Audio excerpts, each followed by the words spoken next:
Mulai dari teori yang pertama, yaitu teori kumpulan tindakan atau Action Assembly Theory yang dikemukakan oleh John Dewey.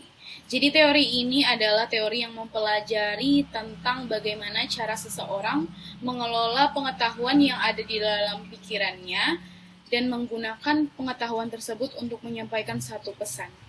Kemudian mengapa teori ini disebut teori kumpulan tindakan?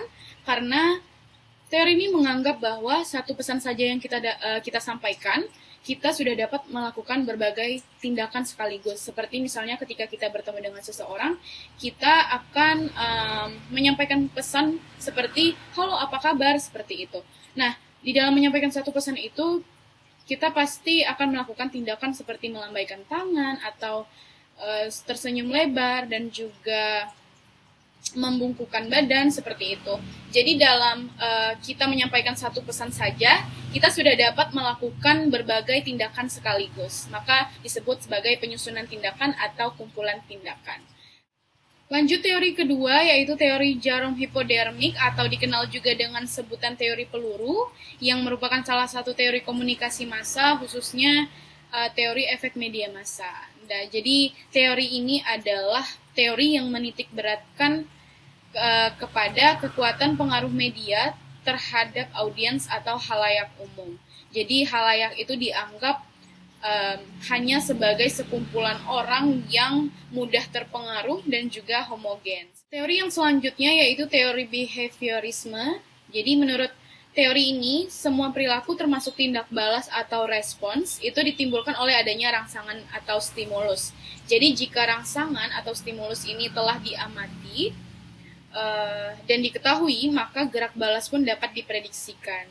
Jadi teori behaviorisme ini tidak mau mempersoalkan apakah manusia itu baik atau jelek, atau manusia itu rasional atau emosional, tapi behaviorisme ini hanya ingin mengetahui bagaimana perilaku manusia tersebut dikendalikan oleh faktor-faktor lingkungan. Model komunikasi Laswell atau teori Laswell yang dikelompokkan ke dalam bentuk model komunikasi linear, yang dimana komunikasi linear ini adalah komunikasi yang prosesnya itu secara satu arah atau one way communication, yang dimana pengirim pesan atau komunikator itu adalah satu-satunya elemen komunikasi yang mengirimkan pesan kepada penerima pesan atau komunikan.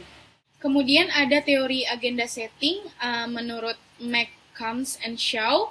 Jadi teori ini menurut saya sedikit sama dengan teori jarum hipodermik atau teori peluru, yang dimana agenda setting ini menganggap bahwa media massa itu memang memiliki kekuatan untuk mempengaruhi bahkan mengubah pola pikir audiens atau halayak yang terkena terpaan informasi media.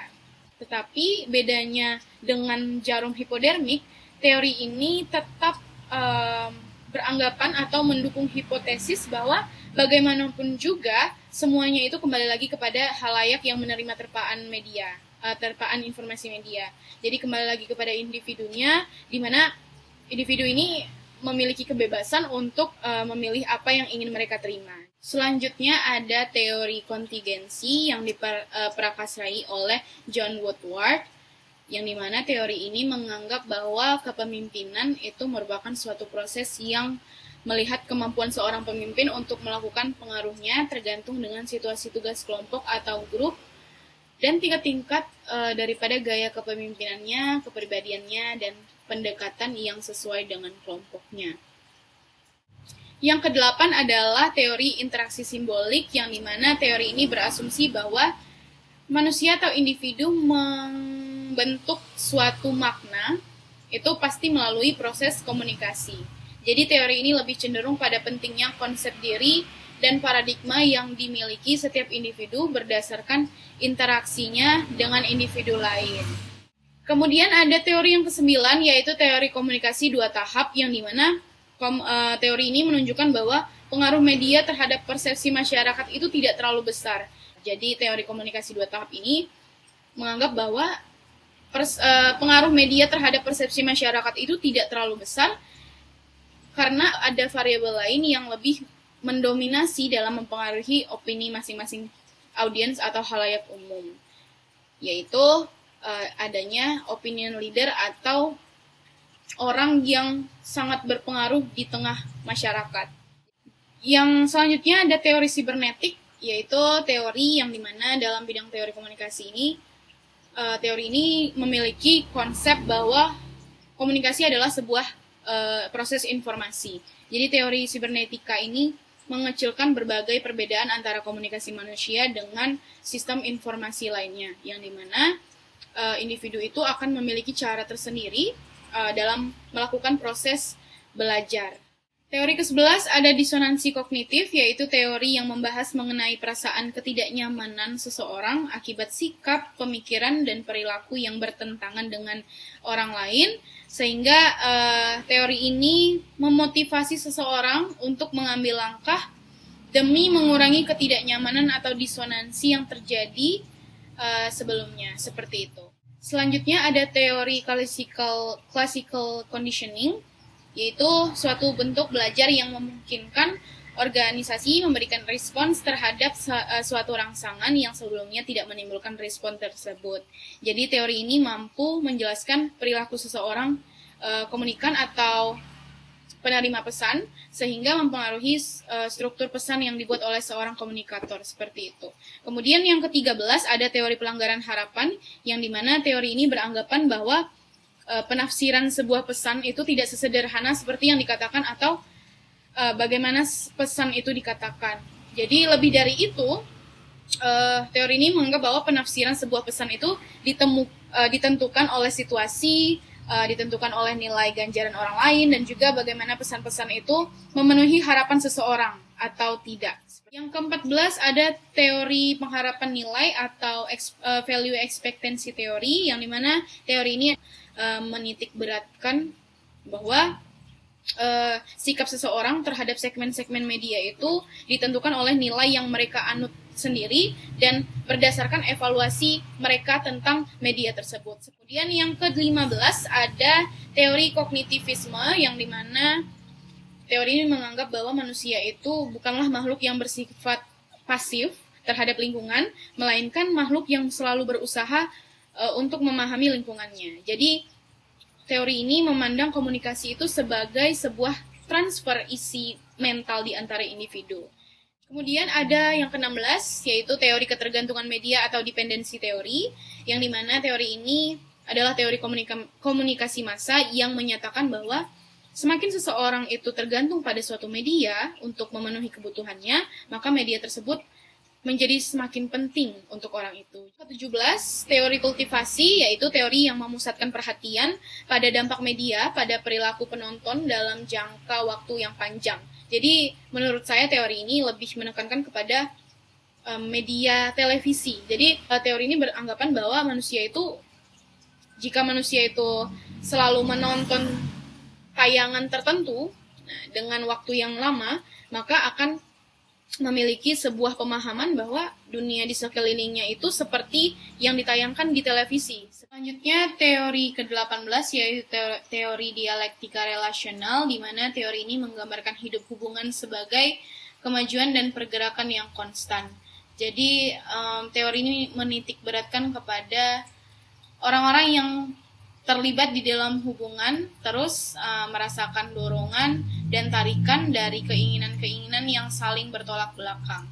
Jadi ketika orang berkomunikasi di dalam hubungan mereka berusaha untuk mendamaikan keinginan-keinginan yang bertolak belakangan tersebut. Teori ke-19 yaitu teori uses and gratification, yang dimana teori ini termasuk teori komunikasi massa yang menitik beratkan kepada konsumsi media. Jadi, menurut teori ini, khalayak memiliki peran aktif untuk menginterpretasikan dan mengintegrasikan suatu media ke dalam kehidupannya. Nah, jadi pada dasarnya, khalayak itu dianggap memiliki kekuasaan untuk memutuskan media mana yang akan dipilih atau dikonsumsi seorang individu, seperti itu. Kemudian teori ke-20 yaitu teori spiral of silence atau teori keheningan, yang dimana teori ini termasuk dalam teori komunikasi massa yang beranggapan bahwa seseorang memiliki opini dari berbagai isu, namun terdapat keraguan dan ketakutan untuk memberikan opininya karena merasa terisolasi atau berada di lingkungan minoritas. Teori ke-21 yaitu teori inokulasi. Jadi teori inokulasi beranggapan bahwa kemampuan untuk menolak persuasi ditentukan oleh keterampilan seorang individu untuk membantah argumen yang berlawanan dengan keyakinannya. Yang ke-22, teori konstruktivisme, yaitu teori komunikasi interpersonal yang melihat perbedaan kemampuan masing-masing individu untuk berinteraksi dalam situasi tertentu. Jadi teori ini menjelaskan bahwa setiap individu itu memiliki perbedaan keterampilan berkomunikasi dalam berbagai situasi nasional, dan manusia itu memahami dan bertindak bukan hanya berdasarkan pengalaman yang pernah diterima dari sekitarnya, tetapi juga berdasarkan pemikirannya sendiri serta membedakan kejadian menurut kesamaan dan perbedaannya yang ada di dalam pikirannya. Seperti itu. 23, teori norma dan budaya yang termasuk dalam bagian teori komunikasi massa. Jadi teori norma dan budaya ini menganggap bahwa pesan media itu mampu mengubah norma-norma budaya yang telah ada atau berlaku dalam masyarakat. Jadi media massa itu menyampaikan informasi dengan cara-cara tertentu dan dapat menimbulkan kesan oleh halayak yang disesuaikan dengan norma-norma dan nilai-nilai kebudayaan halayak tersebut. Ke-24 yaitu teori pembelajaran sosial, yang dimana teori ini menyatakan bahwa pembelajaran adalah proses kognitif dalam konteks sosial dan dapat terjadi melalui pengamatan atau instruksi secara langsung, meskipun tidak didukung oleh peneguhan langsung. Jadi teori ini menitik beratkan bahwa perilaku yang baru dapat dibentuk dengan cara mengamati dan juga meniru orang lain. Terakhir, ada teori kesenjangan pengetahuan, yang dimana teori ini menyatakan bahwa penyebaran informasi media massa pada zaman sekarang ini akan membuat masyarakat pada segmen tingkat status sosial yang tinggi cenderung memperoleh informasi yang lebih cepat ketimbang masyarakat pada segmen sosial ekonomi yang lebih rendah daripadanya. Jadi intinya menurut saya, seiring dengan semakin canggihnya teknologi sebagai media massa dan juga biaya yang semakin meningkat, maka tentunya media massa itu hanya dapat diakses oleh orang-orang yang berada di segmen status sosial yang lebih tinggi saja.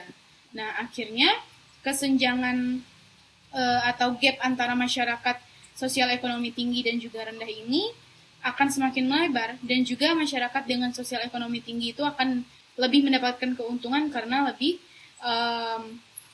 cepat memperoleh informasi seperti itu.